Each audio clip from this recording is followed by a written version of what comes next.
तो पूरे देश में 15 अगस्त को लेकर तैयारी है। 15 अगस्त को लेकर दिल्ली से लेकर जम्मू कश्मीर तक सुरक्षा के पुख्ता इंतजाम किए गए हैं। चप्पे चप्पे पर सुरक्षा के ज़बरदस्त बंदोबस्त किए गए हैं। इन 4 तस्वीरों के जरिए हम आपको दिखाते हैं किस तरह के इंतजाम यहाँ पर किए गए हैं सुरक्षा को लेकर। लाल चौक से लाल किले तक तैयारी बता रही है कि किस तरह की तैयारी यहाँ पर है। लाल चौक की तस्वीरें भी हैं, आगरा की भी तस्वीरें हैं, ITO दिल्ली की तस्वीरें आप देख सकते हैं, वहाँ किस तरह का बंदोबस्त है। लाल किले पर भी काफ़ी चाक चौबंद यहाँ सुरक्षा व्यवस्था है। लगभग 10,000 सुरक्षाकर्मी यहाँ पर लगाए गए हैं 15 अगस्त के प्रोग्राम के मद्देनज़र। तो हर तरफ सुरक्षा को लेकर भी काफ़ी मुस्तैद हैं सुरक्षाकर्मी।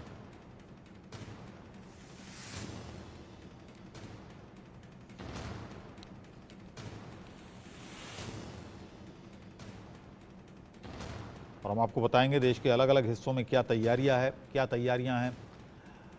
अमित राजपूत मेरे सहयोगी अहमदाबाद से मेरे साथ जुड़ गए हैं, फिरोज आलम लखनऊ से मेरे साथ हैं। इसके अलावा अमित आज़ाद हमारे साथ हैं, जाने माने कवि हैं, और स्वरूप भलमाकर हमारे साथ हैं, सिंगर हैं जाने माने। दिल्ली से अक्षित गुप्ता हमारे साथ होंगे, उनसे हम जानेंगे। अमित, ये बताइएगा, अमित राजपूत के पास पहले चलते हैं, अहमदाबाद में किस तरह की तैयारियां हैं? सूरत की अभी हम रिपोर्ट दिखा रहे थे, जहां पर पिछली बार भी ऐसा रिकॉर्ड बनाया गया था, 10 करोड़ तिरंगे बनाए थे। इस बार भी एक मिल को 50 लाख तिरंगों का ऑर्डर मिला है। क्या सूरत हाल वहां पर है और किस तरह से लोग तैयारियां कर रहे हैं 15 अगस्त की?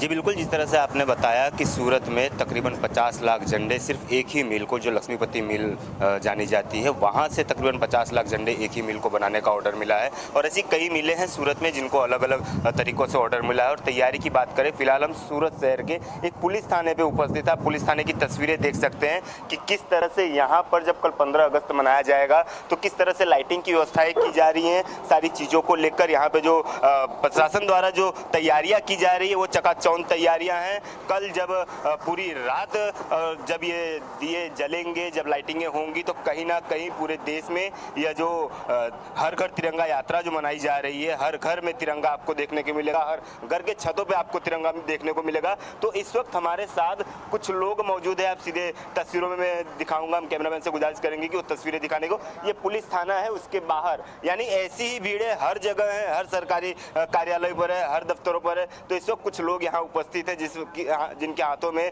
झंडे दिखाई दे रहे हैं, झंडे लहरा रहे हैं। तो इन सारी चीजों को लेकर हम उनसे बात करेंगे, क्या कुछ तैयारियां इस वक्त सूरत की जा रही है, सूरत के प्रशासन के द्वारा। ये तो सबसे पहले हम बात करेंगे। जी, आपका नाम? सर, मेरा नाम नवनीत जी। किस तरह की तैयारियां की जा रही हैं? कल 15 अगस्त मनाया जाएगा। चलिए अमित, हम आपके पास आएंगे। आपकी आवाज़ और विजुअल्स हमें नहीं मिल पा रहे हैं। सीधे लखनऊ चलते हैं, फिरोज आलम मेरे सहयोगी मेरे साथ बने हुए हैं। फिरोज, लखनऊ में किस तरह का माहौल, किस तरह की जश्न है, की तैयारी है? जी बिल्कुल, देखिए लखनऊ में 15 अगस्त को लेके भव्य तैयारियां मदरसों में भी देखने को मिल रही हैं। जिस तरीके से पिछले साल मदरसे के बच्चों ने लखनऊ में पूरे प्रदेश भर से मदरसे के बच्चे इकट्ठा हुए थे, इस बार भी मदरसे के बच्चे जो हैं वो एक अलग जो है तरीके से तैयारी कर रहे हैं कि जिस तरीके से मणिपुर और नू में जो हिंसा हुई थी, तो अब मदरसे के बच्चे जो स्वतंत्रता दिवस जो है मणिपुर और हिंसा बंद करो के स्लोगन वगैरह लिख करके और शांति का पैगाम देते हुए यहाँ पे नजर आएंगे। इस वक्त हम लखनऊ के एक मदरसे में आप देख सकते हैं, यहाँ पे मदरसे जो है कौमी तराना जो है उसको गाने के लिए पूरी तैयारी कर रहे हैं। किस तरीके से कौमी तराने गाए जाएंगे, अलग अलग तरह से यहाँ पे स्लोगन वगैरह भी लिखे गए हैं। हमारे साथ में जो मदरसे के जो यहाँ के प्रबंधक हैं, हम उनसे भी बात कर लेते हैं कि किस तरीके की जो है तैयारियां की जा रही है, किस तरह आप लोग जो है वो 15 अगस्त मनाएंगे।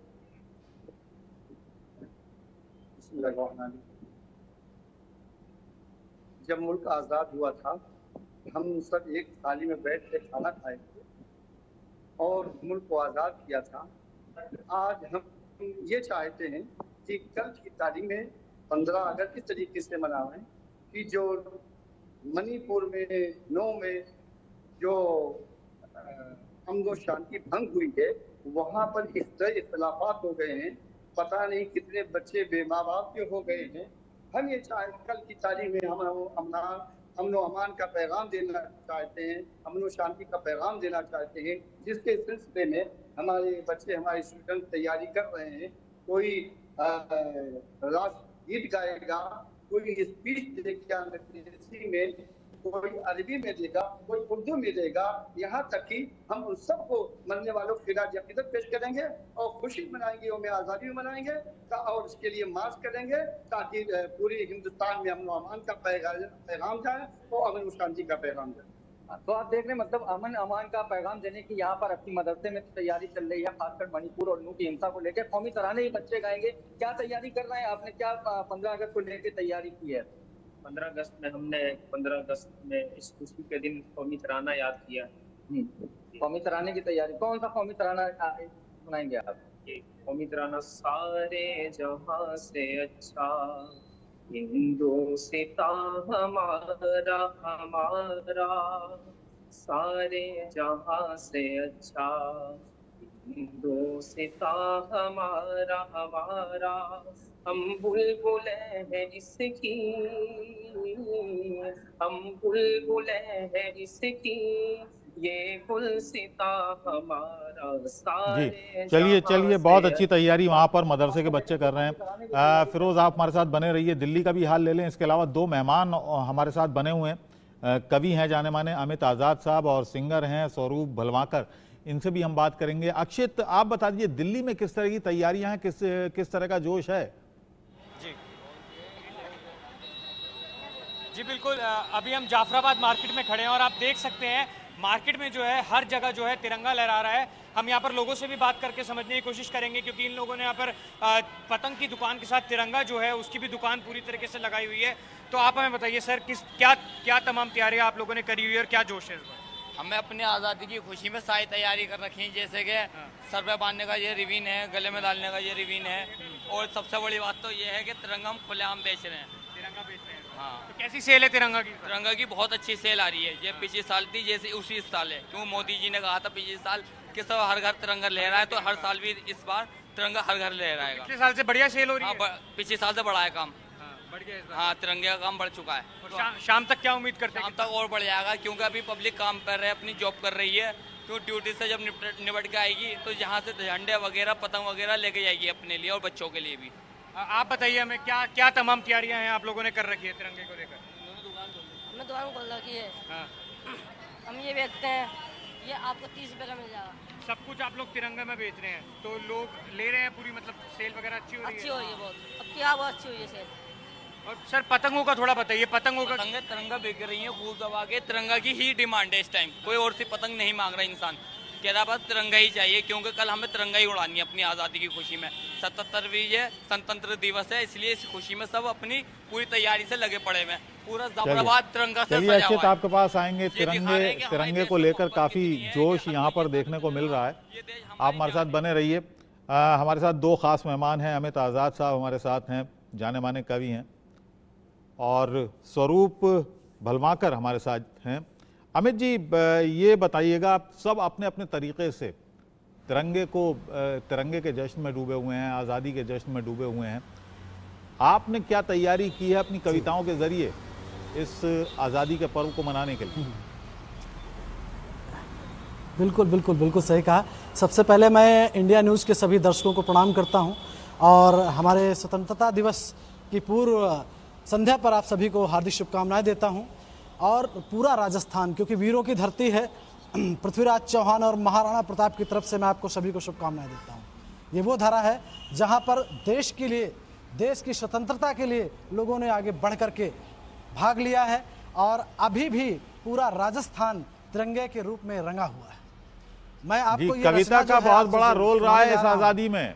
आज़ाद साहब, कविता का बहुत बड़ा रोल रहा है इस आज़ादी में। उस वक्त के जो स्वतंत्रता सेनानी थे उनमें कवि भी थे, लेखक भी थे। राम प्रसाद बिस्मिल की उस गज़ल ने बड़ा कमाल कर दिया था, सरफरोशी की तमन्ना अब हमारे दिल में है। इसने एक नया जोश भर दिया था। हमेशा से बड़ा रोल रहा है कविता का, कवि का। बिल्कुल। लेकिन आज वर्तमान जो हालात हैं, इनमें मैं एक गीत आपको प्रस्तुत करूंगा 4 शब्दों के साथ कि आज़ादी अविरल रखना है तो बोलो वंदे मातरम, तेरा मेरा नहीं देश का गीत है वंदे मातरम। और हिंदू, मुस्लिम, सिख, ईसाई सबके दिल में जो बसता है, उन शब्दों के मोती की माला है वंदे मातरम। मैं गीत प्रस्तुत कर रहा हूं जी। हमारे इस स्वतंत्रता को संभालने वाले, हमारे देश की स्वतंत्रता को बचाने वाले, यह गीत समर्पित है उस देश के सैनिक को जिसकी वजह से आज हम हिफाजत से यहाँ बैठे हुए हैं। एक सैनिक जब हिम की चोटी पर पड़ा हुआ है और अपने भारत माँ को वो किस तरह से समर्पित करता है, यह गीत प्रस्तुत करता हूँ जी। माथे धूली तेरी लगाऊं, शीश काट निज पुष्प चढ़ाऊं, और हो जाऊं बलिदान, नमन है तुझको हिंदुस्तान, नमन है। चलिए, हमारे साथ रितेश शर्मा भी जुड़े हुए हैं। रितेश शर्मा भी बड़े कवि हैं, जाने माने कवि हैं। रितेश जी, आपने क्या लिखा है इस आज़ादी के पर्व को मनाने के लिए? सबसे मैं इंडिया टीवी के सभी दर्शकों को है जो 15 अगस्त स्वतंत्रता दिवस की हार्दिक शुभकामनाएं प्रेषित करना चाहता हूं। और आज हमारा देश है, उसमें काफ़ी है जो जज्बा देखने को मिल रहा है आज़ादी के फलस्वरूप, क्योंकि कुछ परिस्थितियां ऐसी बन रही है जिसमें लोगों में है जो राष्ट्रभक्ति की भावना पुनः जागृत हुई है। तो मैं उसके उपलक्ष्य में बस एक छोटा सा मुक्तक आपके समक्ष प्रस्तुत करना चाहूँगा कि न कोई तंत्र प्यारा है, न कोई यंत्र प्यारा है, न कोई तंत्र प्यारा है, न कोई यंत्र प्यारा है, किसी के साथ में धोखा नहीं षड्यंत्र प्यारा है।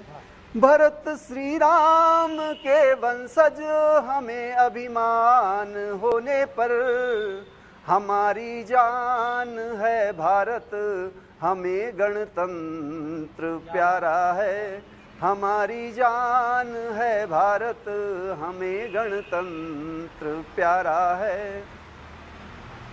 यह देश हमको हमारी जान से भी प्रिय है, और इसका जो हमारे संविधान है, इसका गणतंत्र है, वो हमें बहुत भाता है, उस पर हम हमारी जान भी निछावर करने के लिए तैयार हैं। तो उसी पर एक छोटा सा मुक्तक और है कि नहीं हिंदू, नहीं मुस्लिम, नहीं ये सिख ईसाई है, नहीं हिंदू, नहीं मुस्लिम, नहीं ये सिख ईसाई है, वतन पर जा फिदा करके गए उनकी रुबाई है।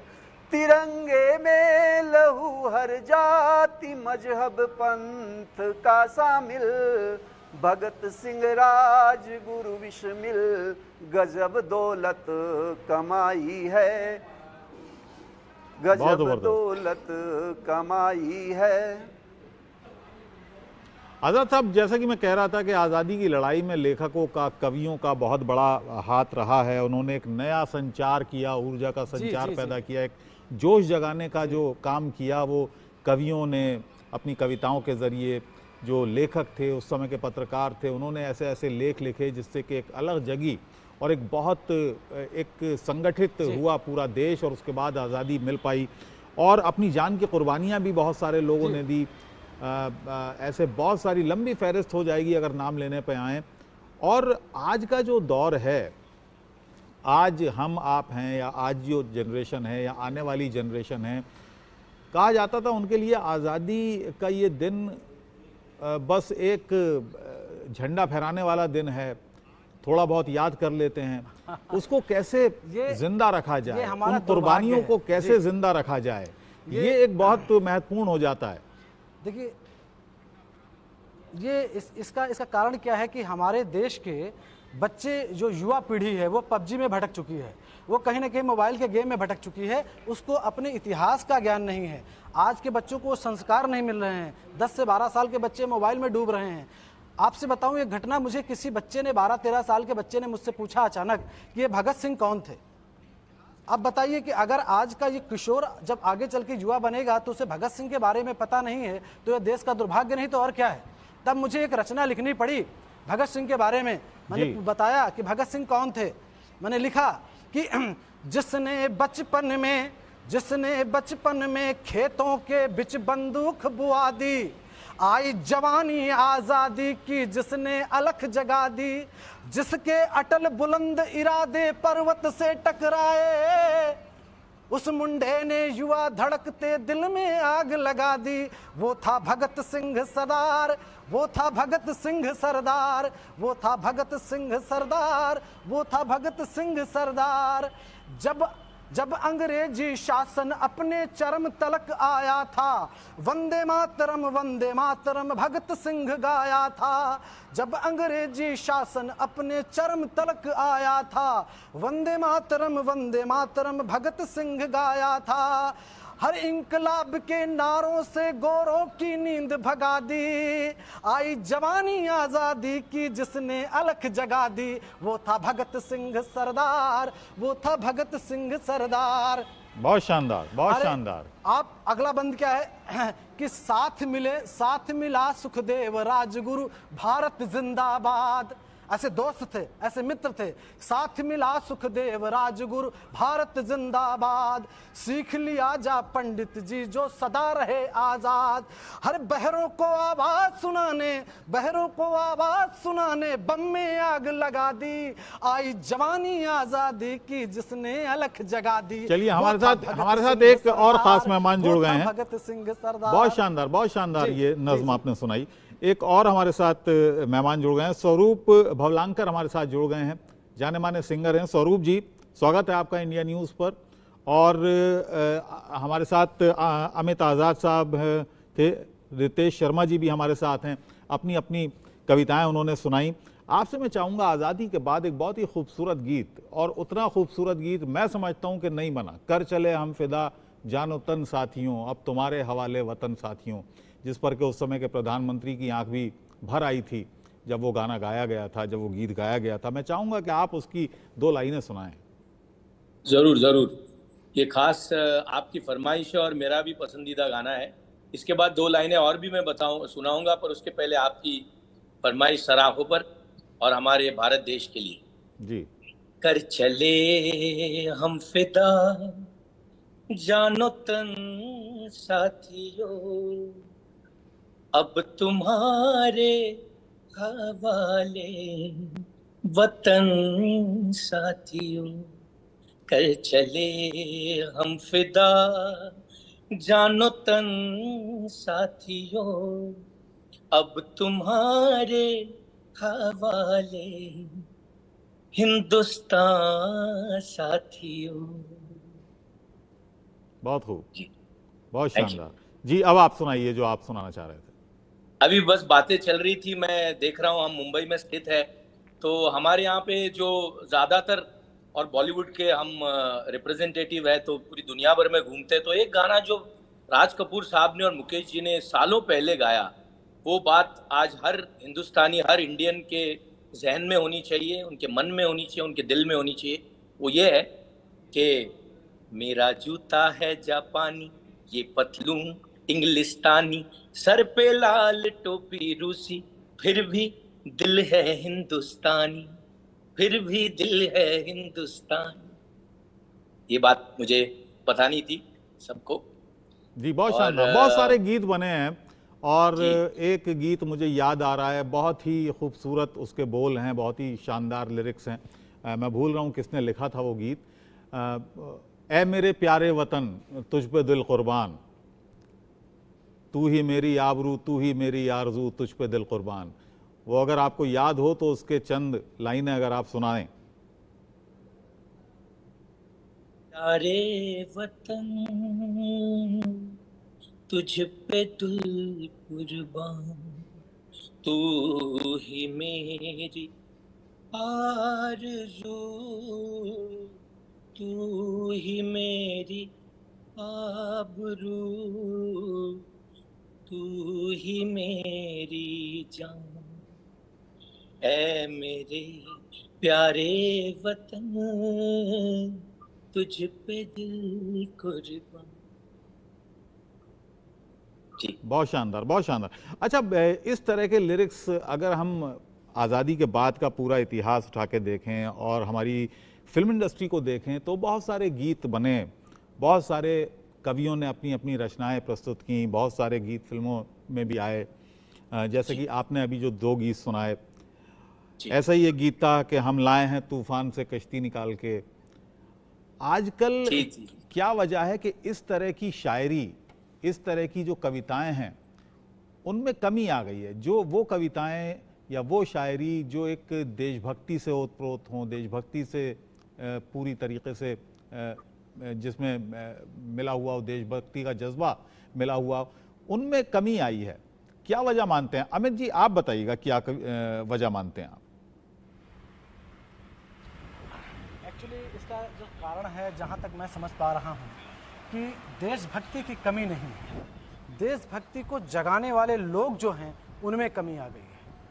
लोग अब उस तरह के गीत, क्योंकि लोगों को पैसा कमाने की लत लगी है और पैसे के लिए वो कहीं ना कहीं ये सोचते हैं कि ऐसा चीज़, ऐसा लिरिक्स, ऐसा गीत पेश किया जाए जिससे पैसा ज़्यादा आए, देशभक्ति एक साइड में रख दी जाए। पहले लोग पैसे के लिए ही नहीं, अपने देश के लिए, अपनी आस्था को, अपनी ईमान को बचाते हुए सब कुछ लिखते थे। पर आज जो सच्चाई है वो इतनी सच्चाई है, जहाँ तक मैं देख रहा हूँ, जैसे वेब सीरीज आ रही हैं, जिस तरह से 2020 खेले जा रहे हैं, तो 2020 में देश को लेकर के कहीं ना कहीं वो चीज़ पीछे धकेला जा रहा है। और लोग ये कह रहे हैं, लोगों में, आज की नई पीढ़ी में संस्कार, हमारा इतिहास, इन चीज़ों की कमी आई है। जब तक हम अपने पैसे के साथ अपने जज्बे को, अपने देशभक्ति को नहीं संभाल कर रखेंगे, तब तक आने वाली पीढ़ी जो है वो कमज़ोर हो जाएगी, हम उसको इतिहास नहीं बता पाएंगे। सच्चाई ये है। जी, बेशक सही कह रहे हैं। और यही वजह है कि शायद प्रधानमंत्री इस बात पर जोर देते हैं कि हर घर तिरंगा, घर घर तिरंगा, और तिरंगे का जो सम्मान है वो सिर्फ क्रिकेट के मैच में नज़र नहीं आना चाहिए या सिर्फ 15 अगस्त या 26 जनवरी तक सीमित नहीं रहना चाहिए, बल्कि ये हर वक्त 365 दिन साल के रहना चाहिए, ये सम्मान और ये जज्बा रहना चाहिए हर व्यक्ति के अंदर, भारतीय। जो लोग सोचते हैं ना कि आज 15 अगस्त है, 26 जनवरी है, तिरंगा लहरा दिया, इसके बाद फिर हम उसी तरह देश को केवल 2 दिन 3 दिन याद किया जाता है, 2 अक्टूबर को याद किया जाता है, 26 जनवरी को याद किया जाता है, तो इसके बाद लोग भूल जाते हैं। मैंने एक गीत लिखा तिरंगे पर कि मेरे तिरंगे तुझको सलामी हजारों बार, तेरी हिफाजतों में मेरी जान भी निसार, भगवा तेरा जो रंग है वैराग्य सिखाता, हर मुश्किलों में हमको है ये राह दिखाता, और दुश्मन जो देश का मैं उसका शीश लूं उतार, मेरे तिरंगे तुझको सलामी हजार बार। तो जब इस तरह के गीत आएंगे तब लोग पढ़ेंगे, जानेंगे, और आपकी जिम्मेदारी बनती है कि हम अपनी नई पीढ़ी को कैसा देश दें, कैसा इतिहास दें। जी, अक्षित, हम मेरे सहयोगी इस वक्त दिल्ली से मेरे साथ बने हुए हैं और लगातार मेरे और सहयोगी भी, अमित भी बने हुए हैं अहमदाबाद से, इसके अलावा फिरोज़ भी बने हुए हैं। अक्षित, दिल्ली में इस समय क्या तैयारियां चल रही हैं? कहाँ इस समय आप हैं और क्या दिखा पाएंगे आप पीछे, किस तरह के तिरंगों की वहाँ पर तिरंगे को लेकर जो जोश है? जी बिल्कुल, देखिए अभी मैं जाफराबाद मार्केट। जी बताइए।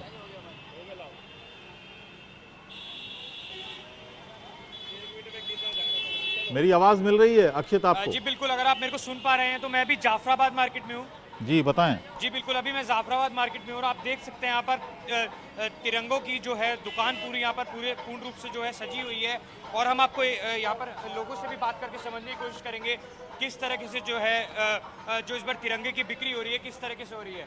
सर आप हमें बताइए दोबारा से कि जो तिरंगे की इस बार बिक्री है वो मतलब कितनी तेजी से आपकी जो है पेशअप कर रही है? कि इसकी बढ़े जा रही है, बस दुकानदारी जैसे दिन करीब आ रहे हैं बढ़ रही है, दिन ब दिन बढ़ रही है। अब शाम आ जाएगी और तेज हो जाएगा काम, फुर्सत नहीं मिलेगी बंदों को। हर घर तिरंगा वाला अभियान है जो प्रधानमंत्री जी ने चलाया है, तो ये पिछले साल से ज्यादा बिक्री है? हाँ, अब भी बिक्री है।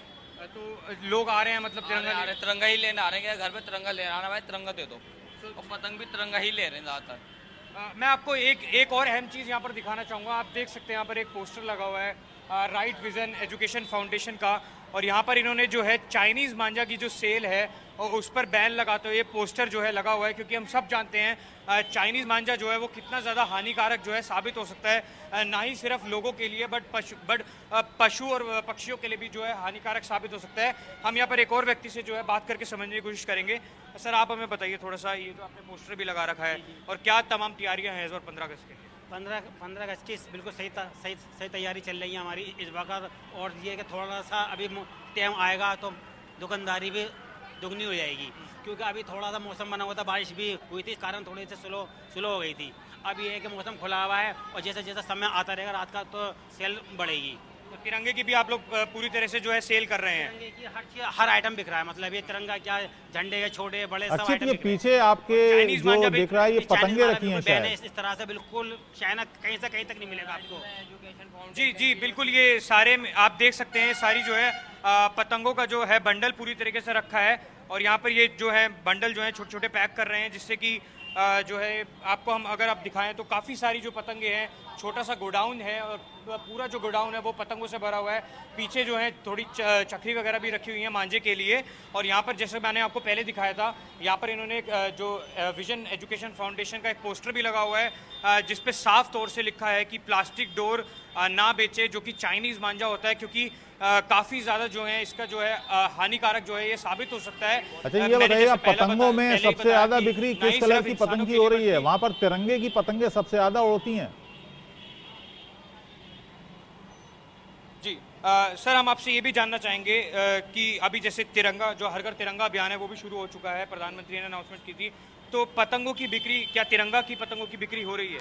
तिरंगा की भी बिक्री हो रही है, जो भी है पतंगे और झंडे वगैरह भी बिक रहे हैं, और जो लड़कियां पहनती हैं किले वगैरह, ये रबर बैंड वगैरह सब आइटम बिक रहे हैं तिरंगे के। टी शर्ट वगैरह ये सब टी शर्ट है सब, जो जब बिक रहा है जब ही बेच रहे हैं, जब डिमांड आ रही है तो हम बेच रहे हैं और बिक भी रहा है। और आप थोड़ी देर रुकोगे तो आप देखोगे सेल की डिमांड की कैसे रहेगी। आप कह रहे हैं मतलब शाम तक अगर होते हैं, शाम तक होते जो सेल है वो बढ़ जाएगी? पब्लिक अभी तो खरीदारी शुरू होगी, क्योंकि रात के 1 से 2 बजे तक सेल चलती है, उसके बाद थोड़ा ये हो जाए फिर सुबह से शुरू हो जाएगी सेल।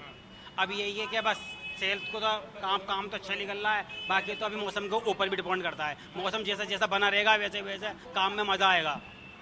बहुत बहुत शुक्रिया हमसे बात करने के लिए। तो जैसा कि आपने इनको सुना, ये लोग बता रहे हैं तिरंगा की पतंगों की बिक्री भी जो है बहुत ज़ोर शोर से चल रही है, और रात के 1-2 बजे तक जो है सेल चलने की संभावना है। मौसम को देखते हुए भी थोड़ा सा इन लोगों को ध्यान रखना पड़ेगा। और जैसे प्रधानमंत्री ने भी पहले बोला था, तिरंगा जो है हर घर तिरंगा अभियान जो है वो एक तरीके से नेशनलिज्म की जो सेंस है वो लोगों में इंस्टिल करेगा, एक जो देशभक्ति की जो भावना है वो जो है लोगों के अंदर बढ़ेगी, और इसलिए भी उसको लेकर भी जो तिरंगे की जो बिक्री है इस बार पूरे भारत में जो है जोर शोर से चल रही है। जी चलिए रितेश जी, देखा आपने किस तरह से पूरे देश का जो जोश है वो इस वक्त इस समय हाई है, तिरंगे को लेकर देशभक्ति से सब जोश में हैं। क्या कुछ सुनाएंगे आप? मैं सर इतना कहना चाहता हूं कि सारे देश में है जो देशभक्ति का माहौल है, लेकिन ये कुछ दिनों के लिए ही है। कुछ दिनों बाद में सब लोग हैं जो इस देशभक्ति को भुला दिया जाता है देशभक्ति को। लेकिन हमारी जो सीमा पर सैनिक काम कर रहे हैं उनका दर्द मैं एक मुक्तक के माध्यम से आपके समक्ष प्रस्तुत करना चाहता हूं कि नहीं, एक थोड़ी सी कल्पना कीजिए कि एक बहन घर में राखी लिए हुए बैठी है और उसका भाई है जो रक्षाबंधन पर नहीं आता है। अब दोनों की स्थिति को सोचिए, उनकी मनस्थिति कैसी होगी। तो सुनिए एक मुक्तक कि नहीं दीपक जला घर में मने कब तीज बैसाखी, नहीं दीपक जला घर में मने कब तीज बैसाखी, हरे ही की तपन कैसे भला अब सब्र की पाखी, हरे ही की तपन कैसे भला अब सब्र की पाखी, करे रोशन महल कैसे दिया बिन बिन दिया बाती, किसी का हाथ सूना है तरसती है कहीं राखी, किसी का हाथ सूना है तरसती है कहीं राखी। हम बैठ कर के आराम से सभी त्यौहार मनाते हैं, लेकिन एक सैनिक है जो हमारी सुरक्षा करते हुए और हमें सभी त्यौहार मनाने के लिए यहाँ है, हमारे त्यौहार मनाने के लिए हमको है, जो छोड़ता है हमको त्यौहार मनाने के लिए अवसर प्रदान करता है। तो मैं तो यही कहना चाहूँगा कि इस ऐसे अवसर पर राष्ट्र का आराधन होना चाहिए। सभी को जाति धर्म मजहब से उठकर राष्ट्र का आराधन करना चाहिए। उसके लिए एक छोटी सी कविता है कि राष्ट्र आराधन नमन यश गान होना चाहिए। राष्ट्र आराधन नमन यश गान होना चाहिए। हमको अपने देश पर अभिमान होना चाहिए। हमको अपने देश पर अभिमान होना चाहिए। देखिए कि हमारे देश का कैसा गौरवशाली इतिहास है कि राष्ट्र आराधन नमन यश गान होना चाहिए। हमको अपने देश पर अभिमान होना चाहिए। ये धरा है देवभूमि जिस पे ईश्वर थे फिदा, है बनाता माँ का दर्जा दुनिया में सबसे जुदा। है बनाता माँ का दर्जा दुनिया में सबसे जुदा। ममता मई इस मातृभू का सम्मान होना चाहिए। हमको अपने देश पर अभिमान होना चाहिए। हमको अपने देश पर अभिमान होना चाहिए। कृष्ण ने खाया जिसे चूमा जिसे श्री राम ने, स्वर्ग से सुंदर बनाया शिव के काशी धाम ने। बोले कंकड़ पत्थरों में भगवान होना चाहिए। हमको अपने देश पर अभिमान होना चाहिए। हमको अपने देश पर अभिमान होना चाहिए। हमको सबको हमारे देश पर अभिमान होना चाहिए। इस तिरंगे अमित जी, अभी आप एक बात कह रहे थे, अमित आज़ाद जी, अभी आप एक बात कह रहे थे, आपने बाजार के प्रभाव की बात की थी। इस तरह की कविताओं पर, इस तरह की शायरी पर जो जिसमें राष्ट्रीयता हो, राष्ट्र प्रेम हो, देशभक्ति हो, आप बाजार का जो प्रभाव है उसकी आप बात कर रहे थे। मैं चाहूँगा कि जो इस कवि सम्मेलन होते हैं, मुशायरे होते हैं, वहाँ पर इस तरह की कविताओं को बहुत ज़्यादा सुना नहीं जाता है, बहुत ज़्यादा अहमियत नहीं दी जाती है। क्या वजह मानते हैं आप इसकी? इसके पीछे का कारण क्या है? इसका कारण ये है, मैं बता रहा हूँ आपसे, कि आज जो दौर है, आप कवि सम्मेलन को ही लेकर ले लीजिए, बहुत प्रोफेशनल हो चुका है। आज हर जगह लोग हास्य सुनना चाहते हैं, और हास्य में मुझे कहना नहीं चाहिए क्योंकि ये कवि सम्मेलन की मेरे कवि मित्रों की बात है।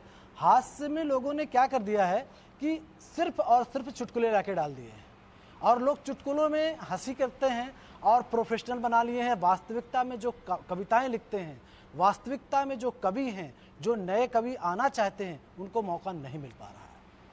इसलिए कुछ अच्छी रचनाएं, अच्छे कवि समाज के सामने नहीं आ पा रहे हैं। हास्य ही जीवन नहीं है। जब एक सैनिक सीमा पर अपने परिवार को छोड़कर जाता है, जब एक सैनिक अपनी नवविवाहिता को छोड़ के जाता है, अपनी बहन को, अपनी माता पिता को छोड़कर जाता है, तो किस लिए जाता है? देश के लिए। अगर हम पूरे देश को, पूरे देश के सम्मान को, गरिमा को, गौरव को केवल हास्य में ही समाप्त कर देंगे तो लोग हमें केवल हास्य की तरह ही लेंगे। तो कहीं ना कहीं वास्तविकता, सच्चाई, देशभक्त की रचनाओं का होना बहुत आवश्यक है। मैंने एक रचना लिखी देश के लिए कि एक सैनिक को सैनिक बनाने के लिए, महान सैनिक बनाने के लिए एक माँ का किरदार भी होता है, बहन का भी होता है, पत्नी का होता है, पिता का भी होता है जी।